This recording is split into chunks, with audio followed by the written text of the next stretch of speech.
마가복음 9장 14절에서 24절까지의 말씀 저와 교독하시고 마지막 절은 같이 읽도록 하겠습니다. 이에 그들이 제자들에게 와서 보니 큰 무리가 그들을 둘러싸고 서기관들이 그들과 더불어 변론하고 있더라.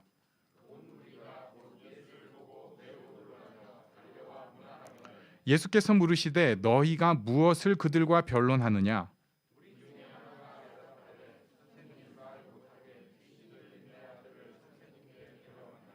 귀신이 어디서든지 그를 잡으면 거꾸러져 거품을 흘리며 이를 갈며 그리고 파리해지는지라. 내가 선생님의 제자들에게 내쫓아 달라 하였으나 그들이 능히 하지 못하더이다.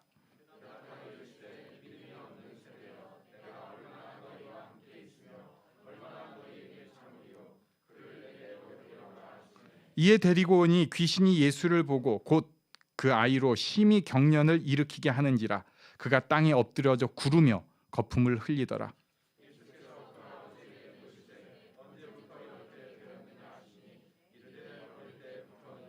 귀신이 그를 죽이려고 불과 물에 자주 던졌나이다. 그러나 무엇을 하실 수 있거든 우리를 불쌍히 여기사 도와주옵소서.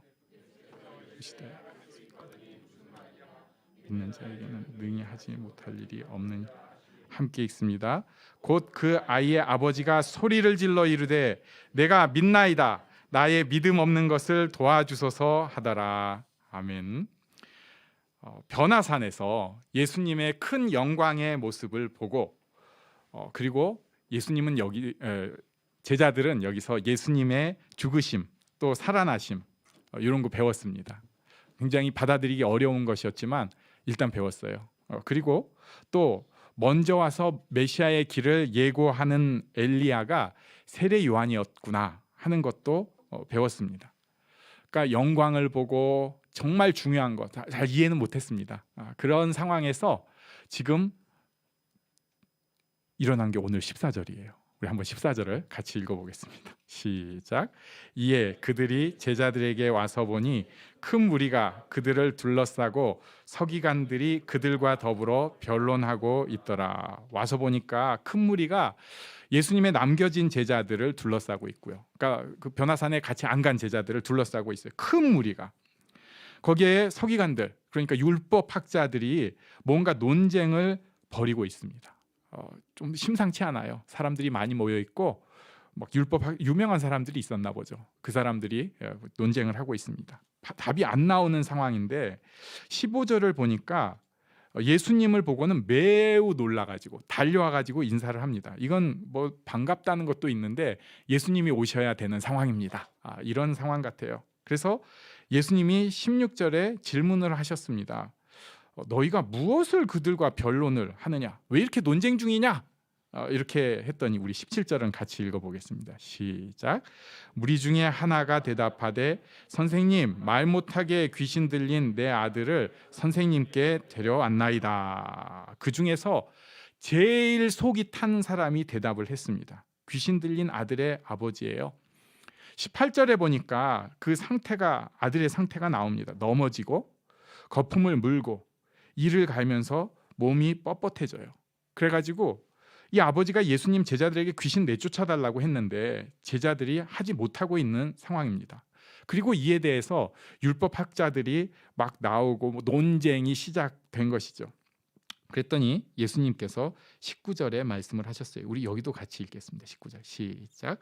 대답하여 이르시되 믿음이 없는 세대여, 내가 얼마나 너희와 함께 있으며 얼마나 너희에게 참으리요, 그를 내게로 데려오라 하시매. 믿음이 없는 세대요. 내가 얼마나 너희와 함께 있고 너희를 얼마나 더 두고 봐야겠느냐. 그 소년을 데려오라 라고 하셨습니다. 20절에 보니까 그 소년을 데려왔는데 귀신이 예수님을 보자마자 소년에게 경련을 일으키게 했습니다. 소년이 땅에 엎드려져 구르며 막 입에서 거품을 흘리는 상황이에요. 이게 어릴 때부터 그랬다고 21절에 보니까 어릴 때부터. 그리고 22절에 보면은 귀신이 불과 물에도 자주 던졌다고 하는 좀 안타까운 진짜 그런 상황입니다. 여기서 우리가 은혜 가운데 들어가는 일반적인 상황을 두 가지 또 엿볼 수가 있습니다. 먼저는 예수 앞에 나올 때 그 저항이 심하다는 것입니다. 은혜 받으러 나올 때 누구에게나 고비가 있습니다. 딱 우리가 이제 하나님 앞에 신앙생활을 하면서 은혜의 자리에 딱 가는 그때 그 고비가 있어요. 그 고비가 있어요. 사람마다 다른데 어떤 사람은 그 고비가 이불입니다. 베개가 자기를 막 붙들어요. 팔이 달려가지고 막 놔주질 않습니다. 어떤 사람은 마음의 삐짐입니다. 그냥 안 열리고 꽁해져 버리는 일이 갑자기 생겨요.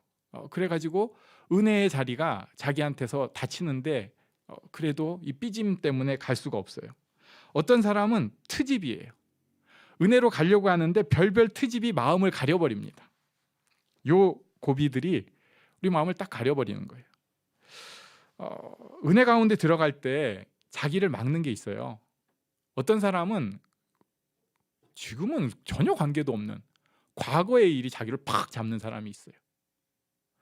옛날에 교회에서 상처받은 거, 옛날에 부모님이랑 안 좋았던 거, 옛날에 친구랑 안 좋았던 거, 이런 게 자기를 막아요. 생각해 보세요. 그게 지금 나를 막을 일이에요? 그게 그렇게 중요한 일인가요? 정말로 중요한 일이라면 은혜의 그 다음에 이것에 대해서 뭐 플러스 마이너스 따져볼 수도 있고, 내가 회개할 게 있는지, 아니면 그 사람이 진짜 나한테 잘못했지만 내가 용서해야 되는지 뭐 생각을 해야 되는데, 우리의 마음의 흐름은 이게 귀신이 하는 건지 꼭 그런 게 이렇게 팍 막아요. 꼭 그 순간에. 왜 그럴까? 토요일 밤에는 잠이 안 와요. 괜히. 어떤 사람은, 제가 아는 분은 교역자인데 토요일에는 새벽 2시 전에는 눈이 안 감긴대요. 그래갖고 좀 늦어질 때 새벽 4시에 잔대요. 교회 8시까지 와야 되거든요. 주일날 오면 맨날 괜찮은 분인데 주일날만 이렇게 눈이 퀭해가지고, 그래가지고 제가, 이거 좀 유치한 얘기인데 같이 기도하자고, 귀신 쫓아내자고. 모르겠어요. 이게 진짜 귀신의 역할인지 뭐 뭔지는 모르겠는데, 아무튼 딱 그 고비가 있습니다. 그 고비가 있어요. 그럴 때 선포하는 게 힘이 됩니다. 나를 막는 것은 물러가라. 예수 이름으로 명한다. 물러가라. 모르겠어요. 귀신인지 내 잘못된 습관인지 뭐 논쟁이 필요한 거 아니에요. 일단 그것을 쳐내야 될 필요가 있습니다. 어떨 때는 우리가 믿음의 길로 가야 되는데 자녀가 이게 막을 때가 있어요. 진짜 귀한 믿음 생활을 해야 되는데 자녀가 이걸 탁 막는 그 느낌이 있는 거예요. 그럼 자녀한테 귀신아 물러가라 뭐 이래요? 아니죠. 하나님, 이걸 이겨낼 수 있는 지혜와 용기를 주세요. 해야 됩니다. 근데 마음이 막 무너져가지고 어려울 때가 있어요. 오늘 교회 차 타고 오신 분들 중에서도 그런 일들이 있을 거예요. 차 타는 순간부터 갑자기 골맞던 게 하나씩 터지기 시작해요. 누가 말을 이상하게 하기 시작하고, 막 또 그 칼을 찌르는 걸 팍 있는 거죠. 그럴 때 뭔가 막는구나, 오늘 은혜의 자리가 있겠구나 하면서 예수 이름으로 물리치는 지혜가 필요합니다. 은혜로 가는데 두 번째 볼 것은, 이것은 은혜 가는데 꼭 필요한 것입니다. 예수님은 논쟁이 아니라 사람을 보신다는 것입니다. 예수님은 지금 아버지를 보셨고요, 예수님은 지금 소년을 보셨습니다. 당시 신학 논쟁으로 보면은 분명히 이런 얘기 나왔을 거예요. 이 아이의 죄가 어쩌고, 그 부모의 죄가 어쩌고, 제자들이 능력이 없으면 뭐가 잘못됐고, 뭐 이런 거부터 생각을 했을 거예요. 논쟁하는 사람은 언제나 논쟁만 합니다. 요즘 이 본문을 보면 우리는 이 생각이 들죠. 이게 귀신이 일으킨 것이냐, 아니면 어떤 정신적인 의학적인 문제가 있는 것이냐, 또 공황장애가 아니겠느냐, 뭐 그런 상상할 수 있어요. 그런데 문제는 이런 논쟁에 그냥 들어가 버려요. 논쟁 자체가 사람을 가려버립니다. 논쟁 자체가 삶을 가려버려요. 논쟁이 필요할 때도 있지만 지금 이 중요한 순간에 예수님은 논쟁이 아니라 사람을 보셨고, 그리고 믿음을 말씀하고 계십니다. 이 아버지는 마음이 급합니다. 아들이 쓰러져서 또 경련을 일으켰어요. 이 상황에서 마음이 안 급한 아버지가 어디 있겠습니까? 제자들은 또 실패했습니다. 예수님이 오셨으니까 하실 수 있다면 불쌍히 여기시고 도와달라고 한 것입니다. 이때 예수님께서 대답을 하셨어요. 유명한 말씀, 우리 23절 말씀을 다 같이 선포하면서 읽겠습니다. 시작. 예수께서 이르시되 할 수 있거든이 무슨 말이냐, 믿는 자에게는 능히 하지 못할 일이 없느니라 하시니. 아멘. 할 수 있거든이 무슨 말이냐, 믿는 자에게는 능히 하지 못할 일이 없느니라. 이 옛날 개역 한글 성경을 그대로 복음성가에서 해가지고 능치 못할 일이 입에 붙어가지고 능히 하지 못할 일 하니까 좀 이상한데, 믿는 자에게 능히 하지 못할 일이 없다. 논쟁이 필요할 때도 있어요. 논쟁이 필요할 때도 있어요. 개역 개정 성경에는 우리말 성경에는 변론이라고 되어 있습니다. 변론이 필요합니다. 신학이 필요합니다. 또 설명이 필요합니다. 그러나 이 논쟁 속에 들어가 가지고 그 속에서 헤어나지 못하는 경우는 부끄러운 일입니다. 문제에서, 삶에서 부딪힌 문제에서 출발했는데 그 다음에 논쟁 속으로 들어간 다음에 내 삶과는 연관도 없고 변화도 없는 것에 머리를 뒤밀고 에너지, 힘을 다 써버리는 거예요. 진짜 중요한 것은 삶입니다. 그리고 이 삶에 가장 큰 영향을 주는 것은 믿음입니다. 믿음입니다. 그래서 오늘 이 아버지가 귀한 대답을 했죠. 24절을 우리 또 같이 읽어볼까요? 24절 시작. 곧 그 아이의 아버지가 소리를 질러 이르되 내가 믿나이다. 나의 믿음 없는 것을 도와주소서 하더라. 아멘. 이 아버지 예수님께서 믿는 자에게 능히 하지 못할 일이 없다 하시니까 내가 믿나이다. 그런데 사실 믿음이 없는 거예요. 내가 믿나이다 선포는 했는데 믿음이 없어요. 그래가지고 바로 나의 믿음 없는 것을 도와주소서. 네, 굉장히 중요한 상황입니다. 나의 믿음 없는 것을 도와주소서. 진짜 귀한 고백을 하나님 앞에 했어요. 그래서 이제 삶이 변화되기 시작합니다. 오늘 나오는 믿음은 우리가 두 가지로 생각을 해볼 수 있습니다. 예수님께서 고치실 수 있는 분인가? 이게 첫 번째 믿음이에요. 예수님이 고치실 수 있는 분인가요? 아멘. 그럼 이게 믿음이에요. 고치실 수 있는 분이다. 두 번째는 그럼 예수님이 고치시기를 원하는가? 예수님이 고치시기를 원하는가? 여기서 우리가 좀 부딪히는 거죠. 믿음에 대해서는 우리가 야고보서 1장을 많이 봅니다. 우리 야고보서 1장 5절부터 8절까지 말씀, 여기는 암송하는 말씀이니까 한번 같이 쭉 읽어보겠습니다. 시작. 너희 중에 누구든지 지혜가 부족하거든 모든 사람에게 후히 주시고 꾸짖지 아니하시는 하나님께 구하라. 그리하면 주시리라. 오직 믿음으로 구하고 조금 더 의심하지 말라. 의심하는 자는 마치 바람에 밀려 요동하는 바다 물결 같으니 이런 사람은 무엇이든지 주께 얻기를 생각하지 말라. 두 마음을 품어 모든 일에 정함이 없는 자로다. 아멘. 여기 보니까 의심하는 사람, 그 다음에 주께 얻기도 생각하지 말아야 되는 두 마음을 품는 사람이 있습니다. 그러면은 그 한 마음이 어떤 마음인가? 다시 우리 1장 5절, 야고보서 1장 5절에 보면은 지혜가 부족하거든 후히 주시고 꾸짖지 아니하시는 하나님께 구하라는 거예요. 자, 여기도 믿음이 두 가지 있습니다. 첫 번째 가장 중요한 믿음은 하나님에 대한 믿음입니다. 하나님이 어떤 분이신가? 능력이 있으신 분이다. 후히 주시는 분이다. 그리고 꾸짖지 않는 분이다. 하나님에 대한 믿음이에요. 첫 번째는 능력이 있으신 분이라는 거예요. 하나님이 할 수 있을까 없을까? 이건 접어야 돼요. 두 번째는 후히 주시고 꾸짖지 아니하시는 분이라는 거예요. 가끔 이제 기도 생활을 하다가 이럴 수가 있습니다. 우리는 사실 웬만큼 신앙생활하면 물론 좀 시험에 들 때도 있지만 대부분 이 생각은 해요. 하나님은 능력이 있으시다. 하나님은 하실 수 있다. 그런데 문제는 지금 내 기도가 응답받을 것인가? 또 어디서 들은 좀 훈련받은 거가 있어가지고 이런 기도 하잖아요. 내 뜻대로 마시고 아버지의 뜻대로 하옵소서. 이렇게 기도하는 게 맞는 기도인데 그러면서 우리에게 두 마음이 쓱 들어오는 거예요. 어차피 뭐 안 들어주실 것 같은데 뭐 하나님 마음대로 하시겠지 뭐. 내가 이거 기도해서 뭐 아이고 어저께 기도했는데 그냥 아이고.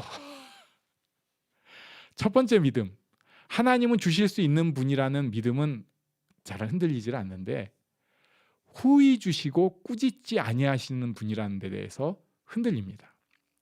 그것에 대해서 뭐 어떤 분들은 이런 얘기도 해요. 우리 하나님은 다 주시는데 우리가 칼을 달라고 하니까 아기가 과도를 자꾸 달라고 하면 누가 주겠어요. 위험하니까 안 주지. 그러니까 하나님이 안 주시는 것이다. 그거 충분히 이해해요.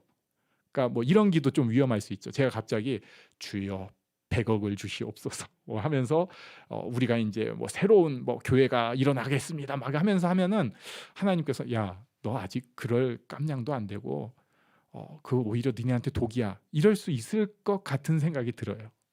근데 문제는 다른 대부분의 기도는 그렇게 위험한 게 아닌 것 같거든요. 예를 들면은 하나님 저 사람 꼭 낫게 해주세요. 하나님 저 사람이 꼭 회복되게 해주세요. 하나님 저 사람에게 지금 정말 기적이 일어나서 그 자녀가 회복되고 일어날 수 있게 해주세요. 좀 번쩍 일어나게 해주세요. 좀 확 회복되게 해주세요. 진짜 열심히 기도했어요. 재작년이죠. 정말 열심히 기도했어요. 어떤 분이 이제 당뇨로 발에 이제 그 막 좀 상황이 안 좋으니까 제가 새벽 기도 때마다 신발을 오른쪽 신발을 벗고 문질러 가면서 하나님 발을 꼭 회복시켜 주세요. 그런데 2주 지났는데 기도하고 있는데 응답이 왔는데 이게 그런 응답은 또 잘 느껴져요. 아이고 오늘 수술하겠구나. 그래가지고 그 다음에 한 이틀 있다가 제가 정말 용기를 내 가지고 카톡을 보냈죠. 아휴. 그랬더니 바로 첫 번째 온 답이 할렐루야 이렇게 오고 하나님이 다 하셨고 지금 이렇게 해서 이제 절단 수술을 했다. 몇 센치까지 했는데 하나님께서 하신 것을 느꼈다. 이렇게 너무 그게 왔는데 그래도 이게 제가 참 못 나가지고 마음이 이제 좀 이렇게 틀어지는 거예요. 좀. 그렇게 기도했는데 특히 우리 자녀를 위한 기도는 같이 기도하면서 진짜 마음에 공감이 막 되잖아요. 좀 하나님 좀 잘 되게 해주세요. 제가 좀 회복되게 해주세요. 다 공감하실 거예요. 그래가지고 그렇게 간절히 기도했는데 더 삐뚤어졌어. 그러면은 막 뿔따구가 나는 거죠. 어떨 때는 뭐 이게 꼭 좋은 방식은 아닌데 잊지 않으려고 걔가 어릴 때 쓰던 뭐 물건 또 보면서 하나님 이 아이가 꼭 회복되면 좋겠습니다. 잘 안 돼. 그러면은 그때부터 흔들립니다. 그래요. 하나님 뜻대로 하시고요. 저는 한번 기도했으니까 이제 알아서 하세요. 후히 주시고 꾸짖지 아니하시는 하나님입니다. 그래서 교만해져 갖고 상황을 제가 다 파악한다고 순간 착각을 하는 거예요. 저는 몰라요. 하나님이 이 일을 통해서 어떤 그림을 그려가시고 어떤 아름다운 일을 어떤 영광을 받으실 일을 하실지 그걸 제가 어떻게 알겠어요. 그저 제가 아는 것은 우리가 힘드니까 살려달라고 하고 제 눈에 하나님 이게 너무 좋은 거고 이게 돼야 됩니다. 하나님 회복해 주세요 라고 기도하는 것이 제게는 필요합니다. 그 다음에 일하시는 것은 하나님께서 하시는 일이에요. 뭐 가장 좋은 것을 주실 거니까 벌써 거기서부터 내가 겨누고 있는 것은 내가 하나님의 위치에 가려고 하는 것입니다. 우리는 우리 상황에 대해서 믿음으로 그저 나가는 그 단순한 믿음이 필요합니다. 긴 시간 기도할 때, 사람을 바꿔가는 기도할 때 이 믿음이 많이 흔들려요. 내가 바뀔까? 내가 진짜 근원적으로 예수님이 드러나는 사람이 될까? 여러분 그렇게 생각하십니까? 저 말고 스스로. 여러분 스스로 내가 예수님 막 드러내는 사람 될 것 같으세요? 너무 양심적이기만 한 분들이고 믿음은 별로 없으신가 보네. 그럴 땐 그냥 아멘 하시면 됩니다. 예수님처럼 되실 거죠? 아멘. 근데 이게 안 돼요. 청년 때는 막 예수 막 하면서 막 그래 막 했는데 결혼하고 나니까 무슨 예수가 그렇게 바가지를 긁어요. 예수가 왜 이렇게 짜증이 나요 계속. 그리고 애를 낳고 나니까 예수가 왜 이렇게 이기적이에요. 몰라 난. 사실 중요한 것도 아닌데 그 옆으로 던져놓고 지 별로 중요하지도 않은데 그거 하겠다고요. 이러고 무슨 정말. 근데 딱 그걸 자기가 스스로 생각을 하게 되는 거예요. 내가 이게 뭔가. 그리고 기도하려고 하면은 창피하고 자괴감이 드는 거예요. 하나님, 제가 변화되게 해주세요. 제가 진짜 아이들을 사랑하게 해주세요. 제가 제 배우자를 정말 사랑하게 해주세요. 어렵습니다. 흔들려요. 그래가지고 처음에는 좀 감정이 고조되고 뭔가 어디서 좋은 얘기 듣고 와가지고는 믿음으로 기도한다고 했는데 한 번 기도하고 나면 그 다음에는 안 돼요. 못하겠다 이거. 목사님이 기도해 주실 거야.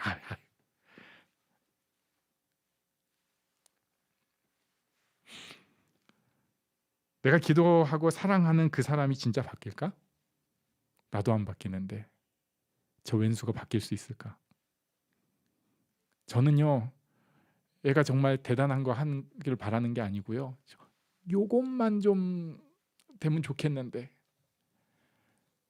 안 바뀔 것 같아요. 믿음이 필요합니다. 하나님은 후히 주시고 꾸짖지 아니하시는 하나님입니다. 그래서 이 아이 아버지가 내가 믿나이다! 나의 믿음 없는 것을 도와주셔서 자기 약함을 예수님 앞에 내려놓는 거예요. 우리도 흔들릴 때 주여 제가 믿음이 없습니다. 제가 신앙생활 오래 한다고 했는데 지금도 완전 흔들리고 있습니다. 제게 믿음을 허락해 주세요. 이 아이가 하나님의 아이로 잘 될 거라는 믿음을 가지고 기도할 수 있게 해주세요. 이거 필요합니다. 하나님, 제 배우자가 하나님 앞에 회복되어지고 정말 믿음의 사람으로, 기도의 사람으로 하나님 앞에 쓰여질 것을 제가 믿음으로 갖게 해주세요. 필요합니다. 이런 일 가운데 하나님께서 귀한 일을, 놀라운 일을 이루어 가세요. 그렇지 않고 그냥 한번 우리 아자 한 다음에 일이 딱 되면은 물론 전 그런 거 좋아합니다만 그건 지금까지 역사상에 일어난 하나님의 역사가 아니에요. 어떻게 보면 정말 불가능한 일, 절대 안 될 것 같은 일을 하나님께서 믿음의 사람들을 통해서 이루셨어요. 그냥 제 생각으로는 그냥 기도 한번 하고 돈으로 사람으로 그냥 일 처리하자. 그게 제일 편하지. 이런 건요 망합니다. 저는 걱정 하나도 안 하고요. 그냥 애들이 다 저절로 큰 것 같아요. 남들 하는 대로 했더니 애들이 다 잘 컸어요. 안 돼요. 그런 일은 없어요. 진짜 기도하고 애쓸 때 이 아이가 보석같이 자랍니다. 네. 배우자가 진짜 큰 사람이면 얼마나 속을 새기고 기도하게 만드는지 몰라요. 우리 삶에 있어서 이런 일들이 한두 가지가 아닙니다. 그런데 우리는 이런 일들에 대해서도 벌써 머릿속으로 논쟁을 시작할 때가 있어요. 이게 되겠다, 안 되겠다. 이게 맞다, 틀리다. 아니요. 지금 우리 삶을 바꾸는 것은 논쟁이 아니라 믿음입니다. 믿음이 없다면 믿음을 구하고 하나님 앞에 아뢰는 그 복이 우리 모두에게 가득하기를 간절히 바랍니다. 아멘. 우리 잠시 일어나서 기도하는 시간 갖겠습니다. 우리 짧게 기도하겠습니다.